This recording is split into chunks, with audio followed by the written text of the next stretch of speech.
4 metre से छोटी sub compact SUVs की अगर हम बात करते हैं इंडियन मार्केट में, तो ये सेगमेंट काफ़ी ज़्यादा बड़ा है और देखा जाए हर मैन्युफैक्चरर के पास इस सेगमेंट में एक ना एक गाड़ी मौजूद है। लेकिन अगर हम बात करते हैं 10 लाख रुपए तक की कीमत में आने वाली सब कॉम्पैक्ट एसयूवी की, तो इसमें आपको सिर्फ और सिर्फ 2 ही विकल्प देखने को मिलते हैं। एक ऑलरेडी मौजूद थी टाटा पंच और दूसरी Hyundai की एक्स्टर, जिसकी कीमत 6 लाख रुपए से शुरू होती है और जाती है 10 लाख रुपए तक एक्स शोरूम। अब जैसा कि आपको पता चल रहा है कि Hyundai एक्स्टर का सीधा मुकाबला टाटा पंच से है, तो टाटा पंच के लुक्स और डिजाइन की बात तो नहीं करेंगे क्योंकि उसके बारे में तो आपको ऑलरेडी पता है। बात करते हैं Hyundai एक्स्टर के लुक्स और डिजाइन की, और थोड़ा थोड़ा ये भी बताएंगे कि यार उससे ये गाड़ी कितनी बेहतर दिखती है।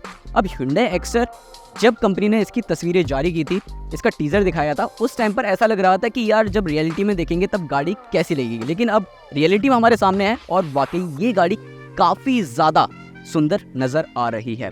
मतलब इस तरीके का डिजाइन आपको Hyundai की अभी तक किसी भी गाड़ी में देखने को नहीं मिलता है। एच शेप में आपको LED DRL देखने को मिल जाते हैं। नीचे की तरफ ये प्रोजेक्टर हेडलाइट देखने को मिल जाती है जो कि हेलोजन है, LED में नहीं है। इसके अलावा ग्रिल देखते हैं, फ्रंट स्किड प्लेट देखते हैं, तो ये वाकई आपको काफी ज्यादा अच्छी नजर आती है। साइड प्रोफाइल भी अगर आप देखते हैं तो 15 इंच के एलॉय व्हील्स आपको बढ़िया नजर आएंगे।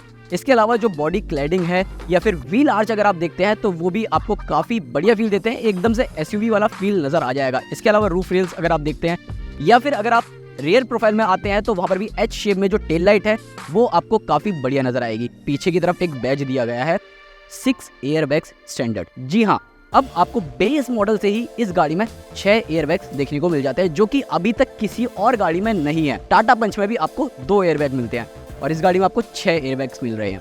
Hyundai एक्स्टर के अगर आप इंटीरियर में आते हैं तो यहाँ पर ऑल ब्लैक थीम देखने को मिल जाती है क्योंकि सीटें भी ब्लैक है और जो डैशबोर्ड का लेआउट है वो आपको अच्छा तो देखने को मिलता ही है, लेकिन ये प्रॉपर ब्लैक दिया गया है। हार्ड प्लास्टिक का इस्तेमाल आप यहाँ पर देख सकते हैं और यहाँ पर ये जो टेक्सचर है ये आपको Hyundai Aura की याद दिला देता है। इसके अलावा इस गाड़ी में आपको भर भर के फीचर्स मिल जाते हैं। अब आप यहाँ पर देखो 8 इंच का इंफोटेनमेंट सिस्टम मिल जाता है, टच एंड सेंस इसका काफ़ी बढ़िया है और जो रियर पार्किंग कैमरा है उसकी जो क्वालिटी है वो भी आपको काफ़ी बढ़िया देखने को मिल जाती है इसमें। अब इस गाड़ी में आपको मल्टी लैंग्वेज UI सपोर्ट भी मिलता है। 60 से ज़्यादा ब्लू लिंक के कनेक्टेड फीचर्स भी मिल जाते हैं। बाकी इसमें आप एप्पल कारप्ले और एंड्रॉइड ऑटो तो यूज़ कर ही सकते हैं, हालांकि वायरलेस आपको नहीं मिलता है।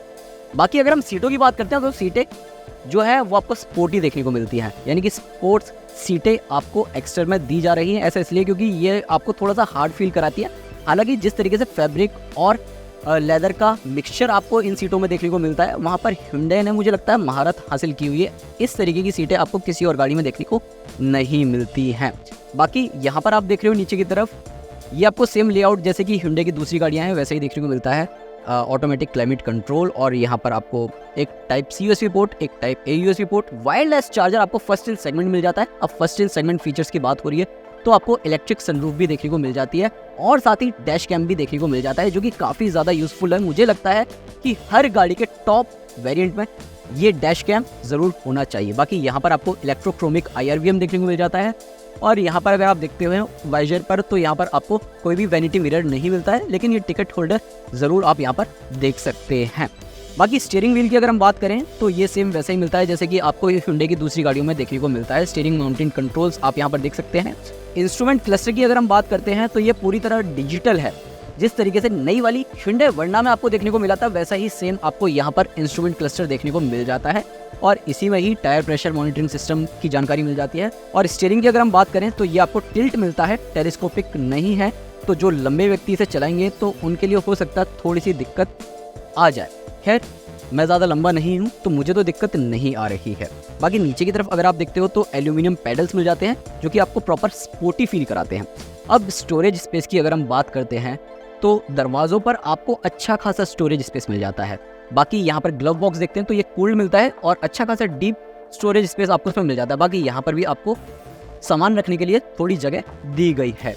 अब यहाँ पर देखते हैं तो जो कप होल्डर है वो एक छोटे साइज़ का है और एक बड़े साइज़ का है, यानी कि इसमें आप वाटर बॉटल भी रख सकते हैं।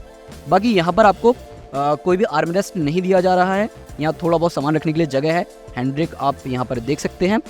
बाकी यही सारी चीज़ें हैं जो कि आपको इस गाड़ी में देखने को मिल रही हैं। अब चलते हैं रियर सीटों पर और देखते हैं वहाँ पर क्या कुछ खास देखने को मिलता है। हाँ, एक चीज़ जो कि मैं बताना भूल गया, आपको हेडरेस्ट तो मिलता है लेकिन ये ना एडजस्टेबल नहीं है। अब एडजस्टेबल नहीं है तो हो सकता है, जैसे मैंने बताया कि लंबे व्यक्तियों के लिए थोड़ी सी दिक्कत हो सकती है स्टीयरिंग व्हील को लेकर, तो ऐसे में हेडरेस्ट में भी हो सकती है। खैर चलते हैं पीछे वाली सीटों पर और देखते हैं वहाँ पर क्या कुछ कंपनी ऑफर कर रही है। अब Hyundai एक्स्टर के अगर आप रियर सीटों पर आते हो, देखो टाटा पंच के मुकाबले इसका व्हील बेस 5 mm ज़्यादा है, तो ऐसे में आपको थोड़ी ज़्यादा स्पेस तो मिल ही जाएगी। खैर अगर आप यहाँ पर मुझे देख रहे हैं तो यहाँ पर मुझे भरपूर लेग स्पेस मिल रहा है, नी रूम काफ़ी बढ़िया मिल रहा है, हेडरूम भी काफ़ी बढ़िया मिल रहा है। मैं तो बहुत आसानी से यहाँ पर बैठ पा रहा हूँ और अगर आप मेरा अंडरनीथ थाई सपोर्ट भी देखते हैं तो ये भी मुझे पर्याप्त मिल रहा है। 3 लोग पिछली सीटों पर आसानी से बैठ सकते हैं। इनफैक्ट मैंने यहाँ पर 3 लोगों को बिठाया भी और तीनों की हाइट ना डिफरेंट थी, यानी कि मेरी सबसे छोटी, फिर उससे बड़ी, फिर उससे और ज़्यादा बड़ी। तो तीनों को किसी तरीके की कोई दिक्कत नहीं हुई, तीनों को पर्याप्त यहाँ पर स्पेस मिल गया था। हालांकि दिक्कत कहाँ हुई, दिक्कत हुई देखो जो बीच में व्यक्ति बैठा था, यानी कि जो मैं बैठा हुआ था यहाँ पर, तो मुझे हेडरेस्ट नहीं मिल रहा था। कोई भी हेडरेस्ट नहीं है, ना ही वो एडजस्टेबल था ना ही फिक्स था। बाकी तीनों के लिए 3 पॉइंट सीट बेल्ट जरूर मिल जाती है, जो कि इस गाड़ी के लिए बड़ा प्लस पॉइंट है। आपको किसी और गाड़ी में नहीं मिलती, टाटा पंच में भी आपको लेग बेल्ट मिलती है।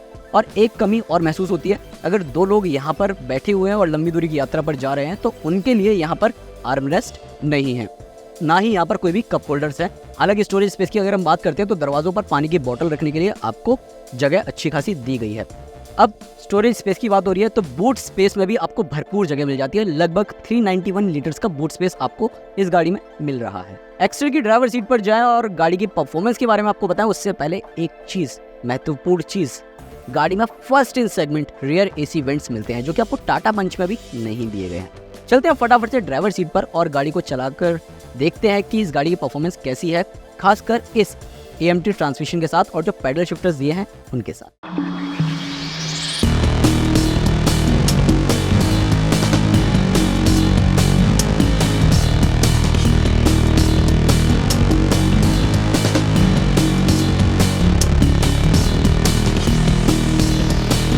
जैसा कि शुरुआत में बताया, 6 एयरबैग्स स्टैंडर्ड मिलते हैं Hyundai एक्स्टर में और ये फर्स्ट इन सेगमेंट है। इसके अलावा अगर आप टॉप वेरिएंट में जाते हैं तो आपको hill descent control, electronic stability control, tyre pressure monitoring system, cruise control जैसे फीचर्स भी मिल जाते हैं।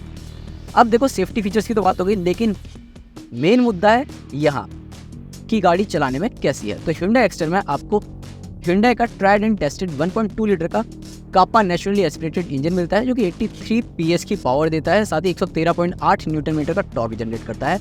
ये वही इंजन है जो कि आपको Hyundai ग्रैंड i10 नियोस और Hyundai Aura में मिलता है। इस पेट्रोल इंजन के साथ आपको CNG का विकल्प भी मिलता है, उसमें पावर आउटपुट कम हो जाती है। खैर CNG नहीं चला रहे हैं तो हम बात भी उसकी नहीं करते हैं, हम चला रहे हैं स्मार्ट AMT, यानी कि स्मार्ट ऑटोमेटेड मैनुअल ट्रांसमिशन। अब ये जो ट्रांसमिशन है ये काफ़ी बेहतर काम करता है अगर आप कंपेयर करते हो इस सेगमेंट की दूसरी गाड़ियों से। Hyundai ने एक्स्टर में ये जो ट्रांसमिशन दिया है इसके साथ यहाँ पर पैडल शिफ्टर्स भी दिए हैं और इन पैडल शिफ्टर्स की मदद से अगर आपको फन टू ड्राइव एक्सपीरियंस लेना है एक्स्टर से तो वो भी ईजिली मिल जाता है। इतना ही नहीं, इस गाड़ी की जो राइड क्वालिटी है ना, वहाँ पर भी आपको मज़ा आ जाएगा। अब राइड क्वालिटी देखो 185 mm का ग्राउंड क्लियरेंस मिल जाता है, राइड क्वालिटी काफ़ी बढ़िया मिल जाती है। अगर आप देखते हैं ऊबड़ खाबड़ सड़कों पर भी हमने इसे चलाया तो वहाँ पर भी किसी तरह की कोई दिक्कत नहीं हुई है। इतना ही नहीं, हम थोड़ा सा ऊंचाई पर चढ़ा रहे थे तो हिल डिसेंट कंट्रोल भी वहाँ पर काफ़ी अच्छा काम करता हुआ नज़र आया है। ब्रेकिंग की बात करें तो आगे डिस्क मिल जाती है, रियर में आपको ड्रम मिलती है, तो ब्रेकिंग में भी आपको किसी तरीके की कोई दिक्कत नहीं होती है। इसके अलावा अगर माइलेज की आप बात करते हो तो कंपनी का क्लेम है 19 किलोमीटर प्रति लीटर तक का माइलेज आपको दे देती है, लेकिन अगर आप सिटी में चलाते हैं तो आपको इजीली 14 से 15 किलोमीटर प्रति लीटर तक का माइलेज मिल जाता है। और अगर आप हाईवे पर चला रहे होते हैं तो आपको 18-19 किलोमीटर प्रति लीटर तक का भी माइलेज आसानी से मिल जाता है। हालांकि CNG में आपको ज़्यादा मिलता है, 27 या 26 किलोमीटर प्रति किलोग्राम आपको माइलेज मिलता है इस Hyundai एक्स्टर से।